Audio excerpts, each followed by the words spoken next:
অন্তর্বর্তী সরকারকে আরও 2 বছর সময় দিতে হবে, বলছেন বিপিনুর। আগেমগণ চিরকুট লিখে মুক্তিযোদ্ধার আত্মহত্যা। আওয়ামী লীগ লুটপাট করে দেশের সবকিছু ফাঁকা করে দিয়ে গেছে।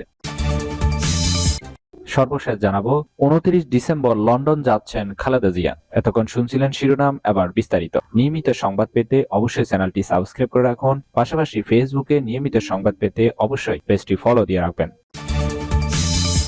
অন্তর্বর্তী সরকারকে আরও 2 বছর সময় দিতে হবে, বলছেন বিপিনুর। অন্তর্বর্তীকালীন সরকারকে আরও 2 বছর সময় দিতে হবে বলে জানিয়েছেন গণ অধিকার পরিষদের সভাপতি নুরুল হক নূর। ঢাকা বিশ্ববিদ্যালয় কেন্দ্রীয় ছাত্র সংসদ ভবনের এক আলোচনা সভায় তিনি কথা বলেন। শেখ হাসিনার পতন না ঘটলে আরও 4 বছর থাকতো, তাই এই সরকারকে 2 বছর সময় দিলে কোনো ক্ষতি নেই। দেশের সংস্কারের ক্ষেত্রে এই সরকারকে সহযোগিতা করতে হবে। তিনি বলেন, কোনো উপদেষ্টা ব্যর্থ হলে সমালোচনা করতে হবে, দরকার হলে তাদের পদত্যাগের দাবিতে আন্দোলন করতে হবে, কিন্তু দেশের সংস্কার কাজ ও গণহত্যার বিচারগুলো এই সরকারকেই করতে হবে। গণ অধিকার পরিষদের সভাপতি আরো বলেন, শুধু পুলিশের সংস্কার নয়, জনপ্রশাসন মন্ত্রণালয়, বিচার বিভাগ, নির্বাচন কমিশন, সশস্ত্র বাহিনী সহ সব ক্ষেত্রে সংস্কার লাগবে। গত 15 বছরে শেখ হাসিনা সকল সেক্টরে তাদের দোসরদের বসিয়েছে।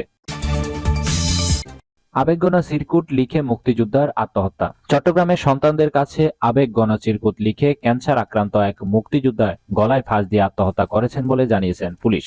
নগরীর ডবলমুরিং থানায় নিজ বাসায় আত্মহত্যা করেন তিনি। নিহত আবু সাইদ সর্দারের 2 ছেলে ইমন ও সাইমন এবং পায়েল নামে এক মেয়ে সন্তান রয়েছে। তিনি ওই বাসায় তার ছেলে ইমনের পরিবারের সঙ্গে থাকতেন। ডবলমুরিং থানা পুলিশের উপপরিদর্শক এসআই মোহাম্মদ বাইজিদ মিয়া জানান, খবর পেয়ে পুলিশ 3 তলা ভবনটির ভাড়া বাসায় একটি কক্ষে দরজা ভেঙে তার ঝুলন্ত লাশ উদ্ধার করে। ওই কক্ষ থেকে বেশ কয়েকটি সুইসাইড নোট পাওয়া গেছে। মূলত নোটগুলো লেখা হয়েছিল নিহতর 2 ছেলে, এক মেয়ে ও নাতির কাছে। সুইসাইড নোটগুলো দেখে প্রাথমিকভাবে ধারণা করা হচ্ছে তিনি আত্মহত্যা করেছেন।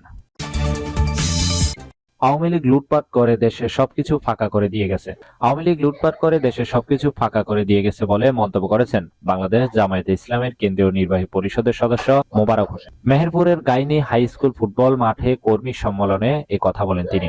দলমত নির্বিশেষে এই সরকারকে বসানো হয়েছিল। এই সরকারকে ফেলে দেওয়ার জন্য বহির্বিশ্বে গভীর ষড়যন্ত্র রয়েছে। এই ষড়যন্ত্র মোকাবিলা করতে আমাদের সজাগ থাকতে হবে। বাংলাদেশকে বেকায়দে ফেলার জন্য স্বৈরাচারী আওয়ামী লীগ ও তাদের দোসররা বিভিন্ন সময় বিভিন্ন রূপ ধরে আন্দোলনে আসতে চাচ্ছে। কোন সময় আনসার লীগ, রিকশা লীগ, গার্মেন্টস শ্রমিক, ইসকন লীগ সেজে মাঠে নামছে তারা। অন্তর্বর্তী সরকারের উদ্দেশ্যে মোবারক হোসেন বলেন, আমরা বলবো আপনাদের গোয়েন্দা সংস্থায় লোক লাগিয়ে খোঁজ খবর রাখুন, এরা যেন আর মাথা চাড়া দিতে না পারে। শেখ হাসিনা ভারতে বসে বাংলাদেশের বিষয়ে গভীর ষড়যন্ত্র লিপ্ত রয়েছেন। এ ব্যাপারে বাংলাদেশের মানুষকে বাড়তি সতর্ক থাকতে হবে। আওয়ামী লীগ নির্বাচন করতে পারবে কিনা সে ব্যাপারে বাংলাদেশের মানুষ সিদ্ধান্ত দেবে।